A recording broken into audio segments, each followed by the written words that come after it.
As we mentioned before break, 20 years ago today, Hurricane Katrina caused large-scale destruction in the United States, and it took a lot of lives. Nearly 1,400 people died. Tonight, a look back at the powerful storm from the KOCO crews who covered it. I am standing on the roof of the Hotel Le Cirque, about 10 stories up above New Orleans. Right down there, you can see the streets are virtually empty. Nobody driving around except emergency personnel. August 29th, 2005, one of the worst natural disasters in U.S. history. We're on a pier on the east side, I should say, of Baton Rouge. Many journalists covered the historic storm from Baton Rouge, Louisiana, as it slammed the Gulf Coast. Wind starting to pick up considerably just in the last few minutes. KOCO's crew, reporter Mark Opgran and photojournalist Chris Lee. If you want to have an idea of how strong hurricane force winds are, just take a look at this convertible, literally destroyed by bricks. Reported on Hurricane Katrina from New Orleans, one of the hardest hit areas. Our vantage point was a 2-inch crack in a window at the Hotel Le Cirque. We're witnessing bad weather. Please remain in your room. Right now, winds at 125, gusts over 150. Katrina made landfall as a Category 3 hurricane. The storm surge upward of 12 feet. We're just getting word as well that a levee from Lake Pontchartrain has burst and is flooding part of New Orleans. The levees failed, flooding 80% of the city within days. Never seen anything like this before in my life. We gotta go keep everybody alive. We need contact numbers for everybody. Employees at our sister station in New Orleans, WDSU, had to pack up and head out of town. I'm going to get the station evacuated, get all of our personnel out of here, and then I'm going to go to Baton Rouge. My wife is going to end up driving to New York. We lost everything. We lost our house. We lost every possession that we have. Last aerial that I saw, the water was to the roof. Once we get out to Metairie, we can get the 55. It's smooth sailing. The 55 is open right now? 55 is open right now. So is 10 from Causeway. It's going to be dicey every now and then because there's going to be trees and power lines, but FEMA has gone through there and they've cleared a path.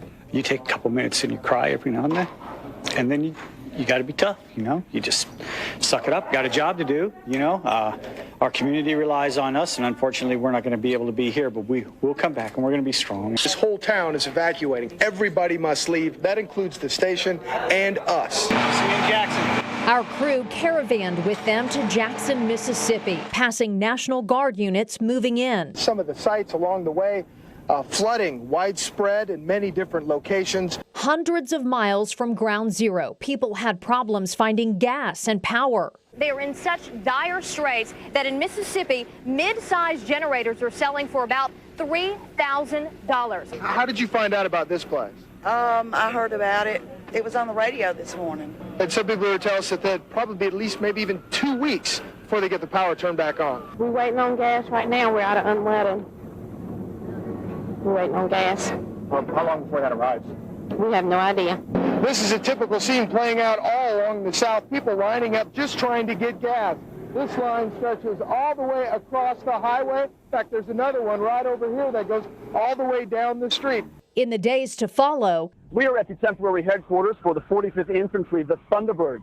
KOCO sent another team of journalists to New Orleans to cover the catastrophic damage. Nothing unusual about the setup here to the eye until you realize where we are. The National Guard setting up its information headquarters in the parking lot of a Walmart supercenter, taking over virtually the entire parking lot. Anchor Tyler Suiters went on missions with Oklahoma's hometown heroes, helping the city recover. Joining us now, Chief Warrant Officer Chase Rutledge from Norman. He interviewed now Sky 5 pilot Chase Rutledge. Well, I've seen both good and bad things. The bad stuff, of course, is just the devastation. The words just don't describe it. And whatever the media shows, it's 10 times worse. Chase and other Oklahoma National Guard members helped with search and rescue operations and brought food and water to survivors. The response to this thing, it's just incredible. It's just absolutely incredible. Well, Chase, thank you for all your hard work, and we look forward to you coming back home when this is over with. Thank you.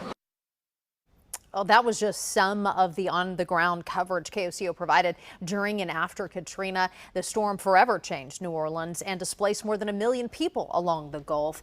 Families evacuated to other states, including here to Oklahoma, and the New Orleans Hornets came here as well. They relocated to Oklahoma temporarily for 2 seasons, ultimately paving the way for the Oklahoma City Thunder. Right. Of course, we'll have more on that story a little bit later tonight at 10 o'clock. And we've been talking about this with the anniversary, 20 years. We got to remember this was a Cat 3. It was a Cat 5 when it was in the Gulf, but it made landfall as a Cat 3. It was the levees breaking that caused the catastrophic damage. And that's what I think sometimes people, when they look at whether it's tornadoes or hurricanes, you always think of, oh, well, it's the worst, the EF5 or a Category 5 storm. This storm was just it was a hurricane, it was a bad one, but it was not the winds that were the big story. It was the flooding from the levees that broke and that just lasted for so long. And so it just goes to show you, don't always focus on the winds or what category it is. Look at the impacts that it will have on people afterwards. Right. You can have the biggest tornado out there, but it needs to hit in a spot. And you can have a smaller tornado hit in a populated spot that could do more damage. Absolutely. You're absolutely right. So, but 20 years and I was in New Orleans probably about like 7 or 8 years ago, and you can still see the impacts, just like here in Oklahoma City. After a tornado goes through, you go down to Moore, and you can still see empty lots there as well. So we have a lot of similarities in having to deal with natural disasters like that. Yeah, when the damage is that widespread and significant, it can take decades to recover. It certainly can.